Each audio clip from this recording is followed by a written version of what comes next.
We're very honored today to have a talk from one of the world's leading human rights lawyers, Asma Jahangir, one of Pakistan's and the world's leading lawyers fighting for human rights. Tomorrow she'll receive an honorary degree from the University as a Doctor of Laws from the University of Pennsylvania in our main graduation ceremony.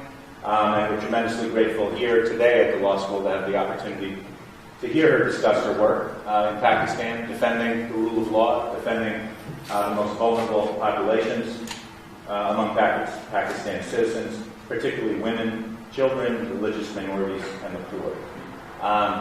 My colleague will give a fuller account of Ms. Jahangir's accomplishments and allow me to introduce our Associate Dean of International Programs, Rangita de Silva de Alves. I'm new as Dean of the law school. This is my first year, although I've been on the faculty for a dozen years. Rangita is new as well. I think she's got a few months' experience on me. She's been just over a year as our Associate Dean of International Programs and Global Programs. We've seen a tremendous energy in the building and really around the world in Penn's global engagement that Dean de Silva de Alves brings, and it's wonderful to have her as a colleague. She's an internationally known human rights scholar who has worked in over 25 countries with a vast network of academic institutions, government agencies, and non-governmental organizations. She's worked and focused on issues of women's human rights, policymaking, and institutional reform, and has served as an advisor to UNICEF, UN Women, the UN, and UNDP. She teaches a very cutting-edge, rigorous, and popular seminar on women's human rights here at Penn Law. And she's played a critical role in our recent initiatives, including partnering with the UN in New York and UNESCO in Paris, where we'll be placing Penn students as early as next year for credit, and with those organizations working on cutting-edge legal issues around the world. Rangita, like me, in the midst of this stellar CV, made the wrong choice for law school. She holds a Harvard degree, as I do. But we're thrilled to have her at Penn Law, and she's really doing wonderful things with our global programs. Thank you. Thank you, Dean Ruger, for your support and your leadership in bringing Asma Jahangir here to Penn Law.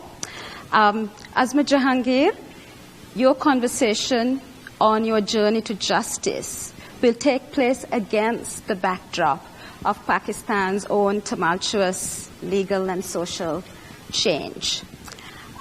You are an eminent lawyer and human rights advocate extraordinaire, but something that is less said of you is the role model effect that you have brought to the South Asian region, to the Asian region, as well as to the world. You have inspired the women of your generation, the women of my generation, and now a new generation of lawyers who are about to graduate. You are also someone who has inspired women and men, families, and the community that you work in Pakistan. And with that, I'm thrilled to have with us an old colleague of yours, Salim, and his family here at Penn Law. Salim's father worked as a butler in your father-in-law's home, and his mother as the housekeeper in your father-in-law's and mother-in-law's home. And Salim then went on to be the accountant of the first all-women's law firm in Pakistan, and most powerfully was the witness to your journey. So we are proud to have with us Salim. Thank you, Salim, and your family for honoring us with your presence. Much before Malala, there was Asma Jahangir. And Asma Jahangir has often said, we are all Malala's mothers.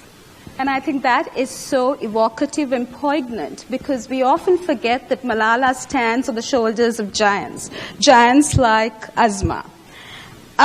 Your story, Asma, is the stuff of legend. It almost reads